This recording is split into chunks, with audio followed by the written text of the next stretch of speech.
Hello, everyone. As you can see on screen, my name is Sydney Rich, and I am an account executive on Esri Smart Cities team, and I am personally based out of Salt Lake City, Utah. I will be guiding you through this presentation together with my colleague, Michelle Fleming, and I'll go ahead and let her introduce herself as well. Thanks, Sydney. Hi, everybody. Thanks for joining us. My name's Michelle Fleming, and I'm a consultant with Esri's Professional Services. I support the Built Environment Department. I'm based out of Redlands, California. Awesome. So we would like to start this webinar with a quick overview of Urban and its capabilities. And then we will talk about the top 5 new features in the February release and give you a quick demo of those features. And then after that, we will walk you through how to get started with Urban and how things work. So let's go ahead and first take a look next at an overview of ArcGIS Urban. So Urban is ultimately a 3D scenario planning software, which is focused on transforming the planning and design practice. It actually merges a digital copy of the built environment connected to existing GIS data layers with web-based interactive zoning analysis and planning tools. So you might be asking yourself, what can you do with ArcGIS Urban? So let's take a look. First and foremost, with Urban, users such as planners, designers, and developers can test proposed variances to find maximum potential.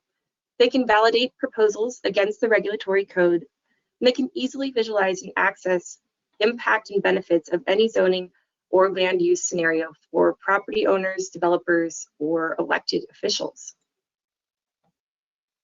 Now, we've seen working with our customers that planning teams need better methods to facilitate updates to comprehensive plans and report on things like housing production, employment opportunities, and mobility.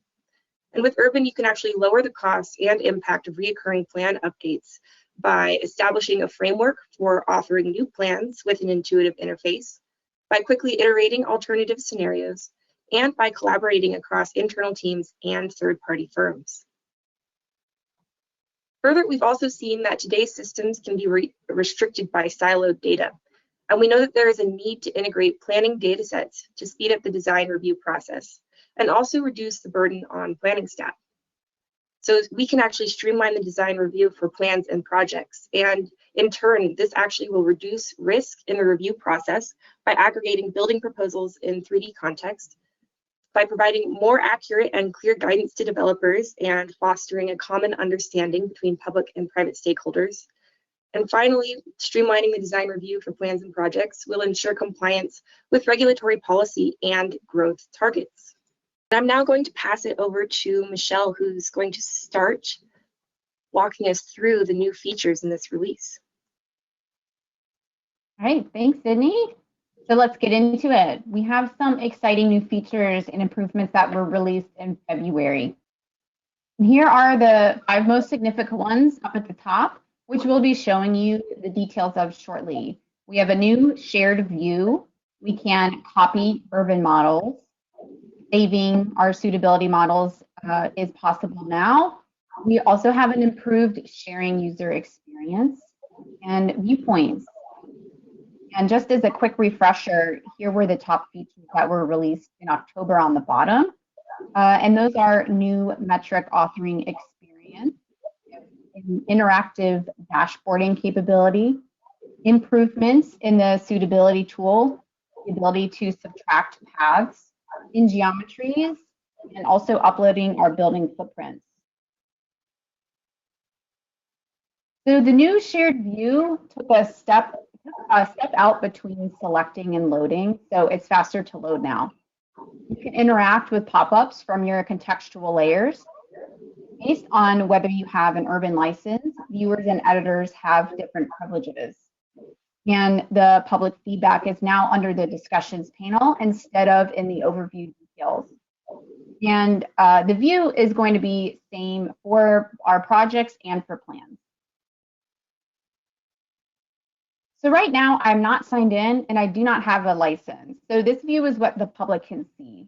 And with the new shared view, loading plans and projects is much faster because you immediately step into the details. For projects that are shared publicly like this one from State College, Pennsylvania, Viewers will immediately see the project details and can explore the different scenarios and 3D design elements. This project has a conceptual build-out along with an architectural 3D model so viewers can better visualize what the proposed development will be like.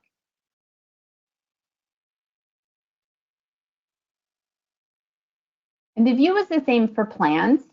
And with the new pop-up feature of our contextual layers, viewers can explore any supporting GIS layers included in the plan. So in this example, a viewer interested in how the proposed plan will impact the surrounding community can click to see a summary of census data at the block level.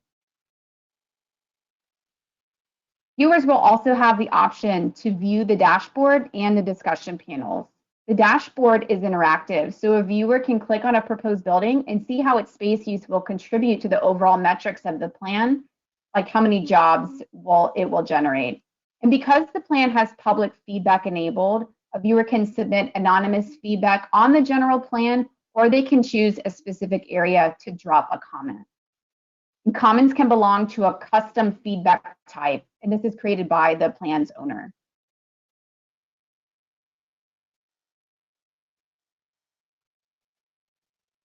Lastly, if a user has an urban license and has editing capabilities with the plan, their interface will change just a little bit. And you can see here how when I sign into my ArcGIS online account, the zoning and the designer panels are available for me to use.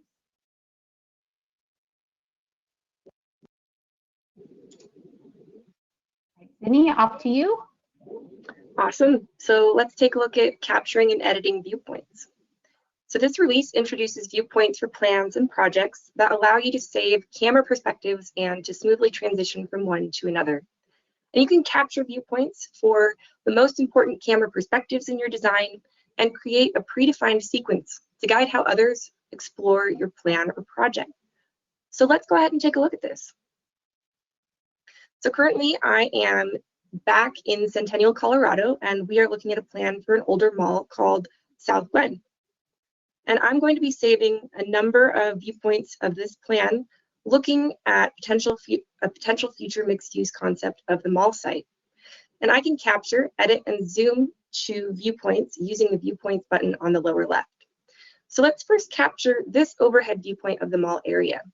And I can give it a name here. And this viewpoint is now saved. So now let's go ahead and choose a new viewpoint here from Arapahoe Road. And this view will allow me to see the proposed retail and office uses on the north side of the mall in the scenario, identified in the blue and red.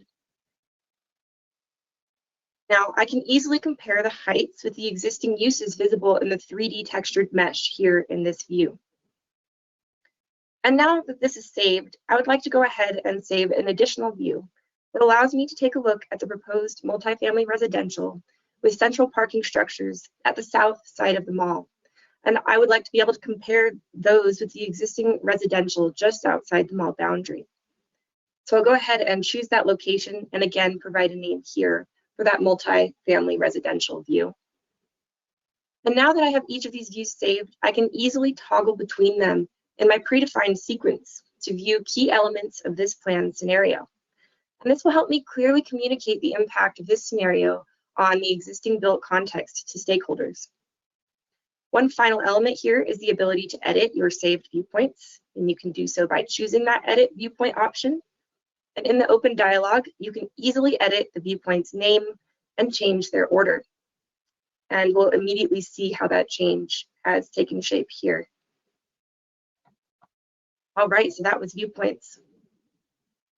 Next, and this is what I'm really excited about as well. This is the ability to save, copy, and export suitability models. So with this version of Urban, the parcel suitability tool is actually officially released from its beta state. This is so exciting. It enables you to apply weights to parcels based on built-in and external sources and underlying data such as population change, economic growth, or residual zoning allowances can be used to assess market conditions and site suitability. And Urban can now save multiple suitability models per plan, and this actually allows you to store and organize your models or compare different model outputs of a scenario to each other. Now with this release, you can also create a copy of a suitability model when you want to play around with different weights and reclassification approaches. A new and improved pop-up also allows you to explore the parcels and understand how each criteria contributes to the parcel's final suitability score. Now, finally, the suitability model can also be written to the attributes of a parcel by using the export scenario to web scene functionality. This allows you to export a parcel layer that not only includes the final suitability scores, but also the values and the weights of each of the underlying criteria used in the calculation. So let's go ahead and take a look at this awesome tool in action here. So I'm now actually looking at a plan, of the plan editor of a plan in South Boston. And this plan is known as .av, which is short for Dorchester Avenue. And I'm going to use the suitability tool to identify parcels based on key criteria. So I can open up the suitability tool in the upper left hand under Develop with the parcel suitability button on the toolbar. And here we will add our first criterion to our model, lot size. First, we can actually add the name, and then we will go ahead and add the source. Now, in this case, the data we are after is stored in a field in the parcels in the urban model. And in this case, it is the parcel area. Now, within the criteria, we can set our intervals. So our first interval will be from parcels from 0 feet to 15,000 square feet. And the next range will be from 15,000 square feet all the way to 30,000 square feet. And our final range will be from that 30,000 square feet all the way up to 150,000 square feet. And with these ranges, I can now score my intervals, and those parcels in the mid-range of 15,000 to 30,000 will be scoring the highest. Now, one thing I will say here is that we are actually reclassifying the original values. In this case, parcel square footage to a scale of 1 to 10. Now, this will be a scale held in common with our other criteria, allowing us to calculate our suitability score. Now we can calculate our score and see the impact of our first criteria. Now, because it's the only criteria currently within our analysis, it is weighted at 100% in the model. And I can turn off the layers in our 3D buildings to get a better view. Now, let's go ahead and add our next criteria to our model. And in this case, it will be called zoning type. And in this case, our source will be the zoning here. And this includes pre-populated zoning properties like zoning type or allowed building height. And of course, in this case, we are choosing zoning type. Now here within our editing capability, we will be able to select each of the zones that we need to score for our suitability model. And this is something that we can choose from a list of all available zones. And again, we can choose each of those zones, whether they fall within our plan area or are just ones we would like to have for the focus of our suitability model here. And once we've chosen each of those zones, we can again score our values from 1 to 10, again with 10 being the most suitable. And we can then save this criteria, and we'll actually rerun the model to see the new impact of this new criteria. Now, our final criteria will be based on parcels walk time to transit. And for this one, we will actually be choosing an external layer from ArcGIS Online, which we can choose here. And I will be searching for a layer of walk time buffers to transit locations within our plan area. And I'll be searching through the entirety of ArcGIS Online for this layer. So we can go ahead and select the layer that we would like to choose here. And in this case, I'm happy with the field that I have selected and our method here. So now, again, we can set our values. And in this case, our values will be the walk time ranges for our parcels. So from 0 to 5 minutes, scoring the highest, 5 to 10, the next highest, and of course, 10 to 15, the lowest. And now, again, we've saved our criteria, and let's calculate that suitability score once again, now based on all of the criteria. And I will point out here that these criteria are currently weighted evenly within our model. This is something that we can edit, and we'll be taking a look at that here in just a moment. Now, one of the new capabilities or features here is our improved pop-ups, which allow us to explore the parcels and understand how each criteria contributes to the parcel's final suitability score.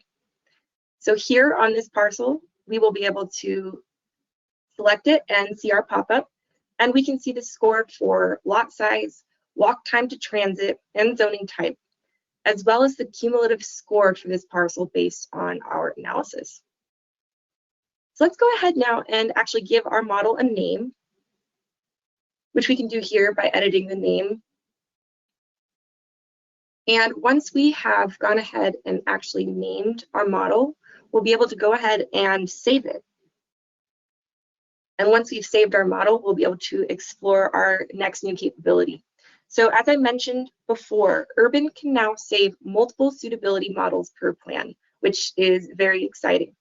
So I'd like to go ahead and create a copy of my first suitability model and make a slight change here and see the impact of that change. So in this case, I would like to assess what would happen if the walk time to transit was weighted much higher than the other criteria, which I can address here, and recalculate my score to see how that impacts my parcel's cumulative score. Let's go ahead and go back to our parcel here and see how our cumulative score has changed. I can very easily go back to my original model and view the original score for the same parcel. And I do this by selecting our original suitability model and simply recalculating the scores. And I can go back and again select our parcel and see our original cumulative score again. Now, finally, we talked about how the suitability model can also be written to the attributes of the parcel by using the export scenario to web scene functionality. So let's go ahead and try this now. With our suitability model saved, we can go ahead and select our export to web scene option. And here in this dialog, we can choose the layers that we would like to export. And we can also now choose within our parcels what suitability model to write to the parcels and the web scene. So we'll go ahead and choose the first suitability model that we created. And we can also select some additional layers to include. We'll go ahead and export our full new web scene now. And once this is exported, we actually can select this link here to view the web scene. And within the new web scene, we can see that our parcel layer not only includes the final suitability scores, but also the values and weights of each of the underlying criteria used in that calculation. So that is all for our updates on the suitability tool. Again, very exciting. Now let's go ahead and take a look at exporting an urban model with Michelle. And this is another one of my personal favorite capabilities. Thanks, Sydney. Awesome job. That was really great to see the suitability model in action and in such detail. So next we'll go over exporting an urban model to a geodatabase. And so now creating an urban model from an existing one just got so much easier. Anything that is part of the database, like your zoning layer and your table, will be included.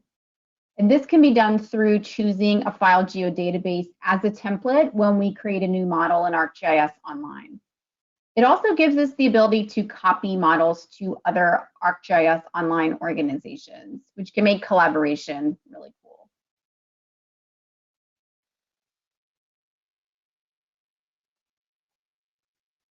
So creating a new model from an existing one is now possible with our new export options, and any data that's part of the database can be exported.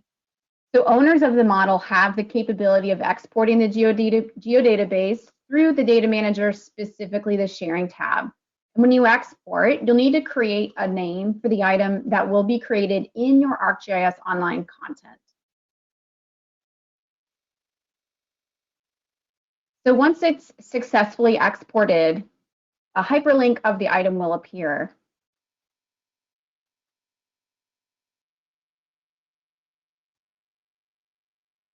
So you can see here that the file geodatabase is now in my content in ArcGIS Online. So to create a new model using the existing data, I'll need to create a new app and choose Urban Model. And from there, I have the option to create a new model. And to do that, I'll need to click New and then give the model a name. So once I choose File Geodatabase as my template option, which is in the drop down below, I'll be able to see the item picker appear. And then I can select that file geodatabase that I just exported from my other model.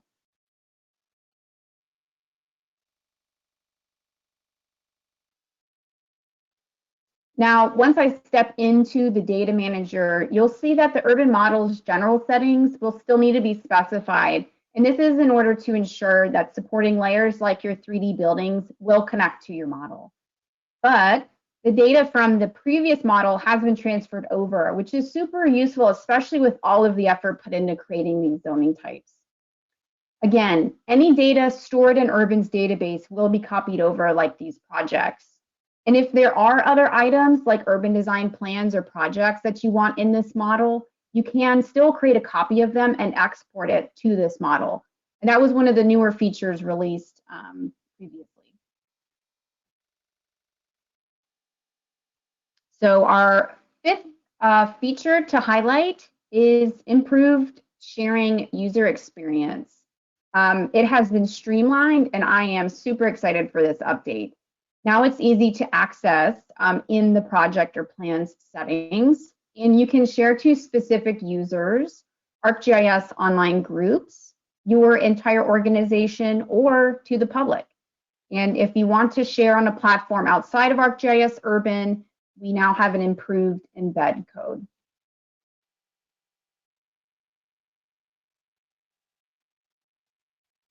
So sharing these items in your urban model has become a lot easier. And the experience is really similar to what we're used to in ArcGIS Online. And so to share your plan, all you need to do is click on the drop-down menu and select Share Plan. And this brings us to our sharing options. With this specific plan, I want to share it publicly. However, I'll first need to lock my plan to ensure no one else can edit the plan but me. So now that it's locked, I can share it publicly. I can also share to specific users or groups that I'm a member of in ArcGIS Online. And so in this case, I want to make sure anyone who's a member of the Centennial Planning Department can see my plan and the different scenarios that were proposed.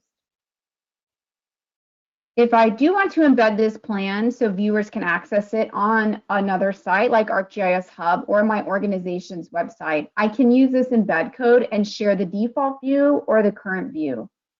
And the embed code has been improved, so now I can choose to either share a minimal or a full embed. Right. Thanks, Sydney. Back to you. Awesome. So those were our top 5 new features, but wait, we actually have one more thing, right? And this is actually no more multi-parts. So the geometry editing tools are an essential part of authoring your planning scenarios in Urban. And this release actually comes with a smarter and improved editing experience for the split, merge, and subtract path tools. And of course, in particular, this has been done to avoid creating unintentional multi-part geometries. So let's take a look.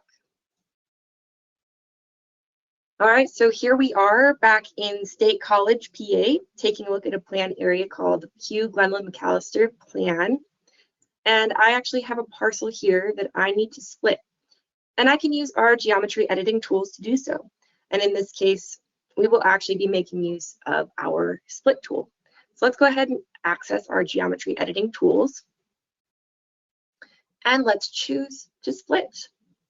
So I'll start my split here and go all the way across this large parcel, and we'll double click to finish that split. And I can go ahead and click OK to apply it here.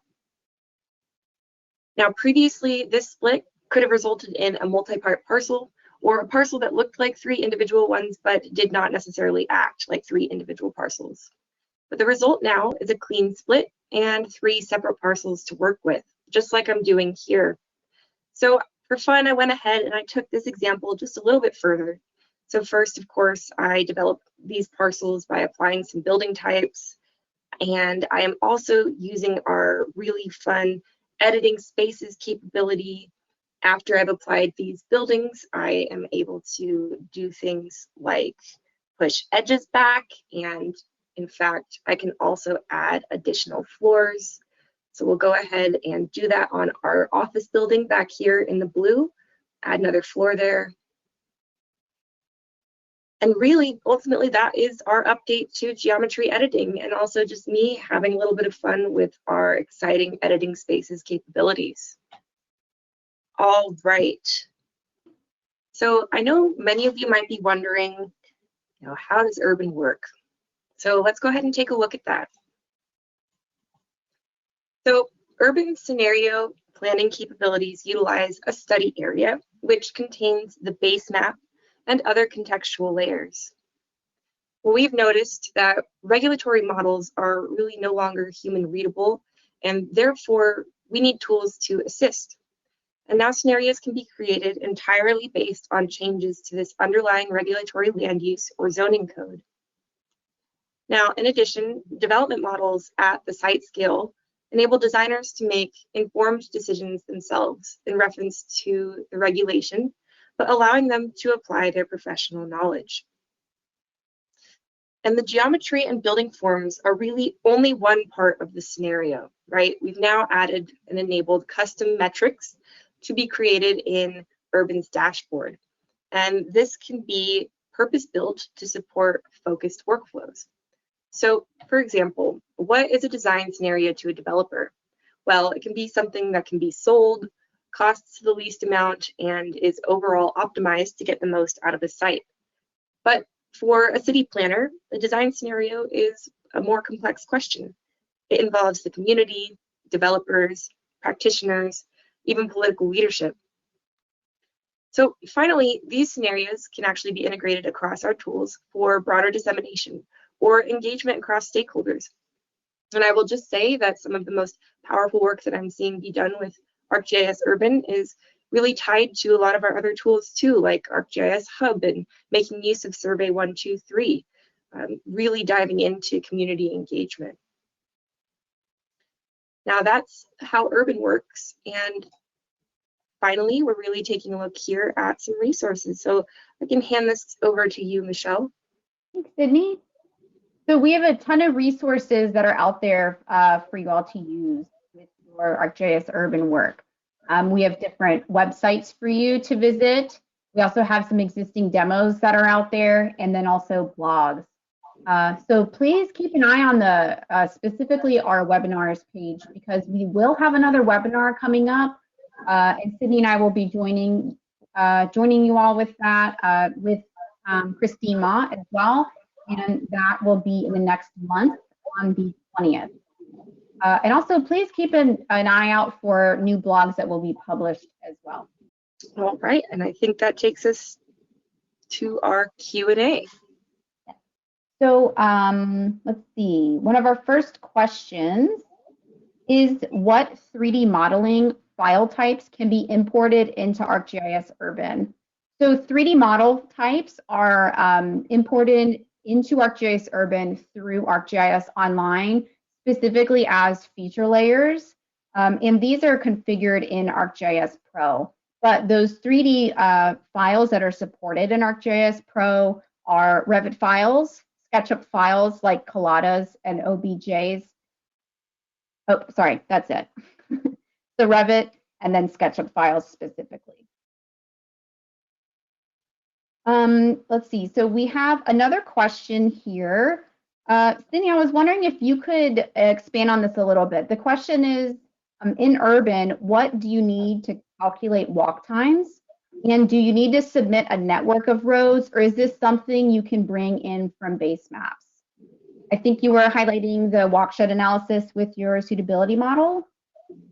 Yeah, that's a really fantastic question. So this is actually something that you can do directly in ArcGIS Online. If you have your locations of, for instance, in this case, we use the locations of the MBTA stops in Boston, and we were able to use a built-in tool in ArcGIS Online to calculate those walk times, whether it's 0 to 5 minutes, 5 to 10, or 10 to 15. And what's really amazing about ArcGIS Urban is that you can ArcGIS Urban it can be seen as an extension to ArcGIS Online, and as you saw, it's extremely easy to reference and connect to any data that you have or analysis work that you've done that exists in ArcGIS Online. Thank you, Sydney. So our third question is, where and how do I find ArcGIS studies of specific zip codes that provide public viewing of elements of public interest? So there are two main things I would draw your attention to. One of them is our ArcGIS Living Atlas of the world. And so that's a collection of geographic information from around the globe. So this includes maps, apps, and data layers that support your work. And a lot of our, Esri tools, you can bring Living Atlas data into those. So it's really, really great to be able to bring in supporting data like that that's ready to go. The other item I would bring your attention to is our Esri maps for public policy. So these maps are kind of showing us where there are opportunities to intervene. So I definitely suggest looking up those two to help your work. Okay, our next question is, do we expect to implement a new ArcGIS Urban connector? So, sorry, one second. So the Urban connector specifically is not having any updates. We might make some small ones to continue taking advantage of the Urban API. I'll go ahead and take this next question. This is an awesome question too. And it is, how can these new features be taken advantage of in CityEngine? So CityEngine is, of course, continuing to support the integration with Urban. So for those of you that did not know, you can bring your scenarios into CityEngine that you've created in ArcGIS Urban and do additional design work, which is, while a little bit separate from some of what we have released in February, there's still a lot that I could see an interaction between the tools. Perhaps your suitability analysis leads you to develop certain parcels, and of course that would impact what you end up bringing into CityEngine. So for those of you that are not as familiar with the integration between CityEngine and Urban, this is definitely something that I would recommend that you take a look at, because it's extremely powerful. And again, we're seeing some really exciting work with communities who are taking advantage of that. And our next question here, we get this question all the time. It's also a great one, and it is there a way to undo edits and geometry edits? And the answer is not yet, but very soon. This is something that I know our dev team is working really hard on, because it is something that we hear a lot. So again, thank you for that great question. Then we do have one more here that says, what type of user or named user is required to use ArcGIS Urban? The answer to that is creator type user. And let's see, we have another question here that says, how many attributes can be combined into the suitability analysis via the web tool? So I love this question. So you can bring in as many attributes as you would like. We want to see what our users come up with, right? We get inspired by our users every day, and I think our suitability analysis tool is one that can be used in a lot of diverse applications. Whether it's suitability for affordable housing or additional dwelling units, or maybe even looking for parcels that would be a good option for maybe like flooding interventions or strategies. These are the kinds of things that I've started hearing our customers talk about. And so again, the answer is as many as you want. Thanks for bringing up the flooding, Sydney, because our next question is actually, can we use ArcGIS Urban for flood modeling? So just like a lot of the contextual layers that we're talking about with our suitability analysis, or even with the new pop-up configuration, you can bring in a lot of your outside layers in ArcGIS Urban. So specifically the flood modeling, I suggest you looking up some of our ArcGIS solutions. We have some 3D modeling solutions out there. And once you sort of get the result of that, you can actually bring that information in to help you better plan. Awesome. And our next question here is, are there plans to expand the modeling capabilities to streets, including things like different types, sizes, capacity, and more? This is a fantastic question as well. And the answer is yes, this is in the roadmap. This is something, again, that we are hearing a lot. Transportation planning is a big deal to a lot of our users. And so this is something that you will be able to look forward to. All right. Another question is, are there any features to help quantify renewable energy potential, like solar, wind, geothermal, etc.? So this is another item that is in the roadmap, but we would really like to hear more from you. So I would, kind of love to talk about this. And again, would bring your attention to some of our analysis capabilities that you can perform in ArcGIS Pro and bring those results into your urban model. Awesome. And I see one last question here, and the question is whether ArcGIS urban models would be a good fit for Indian cities. This is an awesome question, and ultimately, with the new geodatabase capabilities, this should really help you localize your models for, wherever you are, whatever kind of community or city that you're looking at. And on top of that, I will just mention, we've worked with communities, big and small, down to I think below 6,500 in population, and of course all the way up to some of the largest cities that you can think of, and not just in the U.S. So that's a really fantastic question, and I think that is our last one. That concludes our presentation. Thanks so much for joining us today. Just keep an eye out in your email inbox, and we will send up a follow-up email that will include the recording and some other resources that you can reach. Thank you.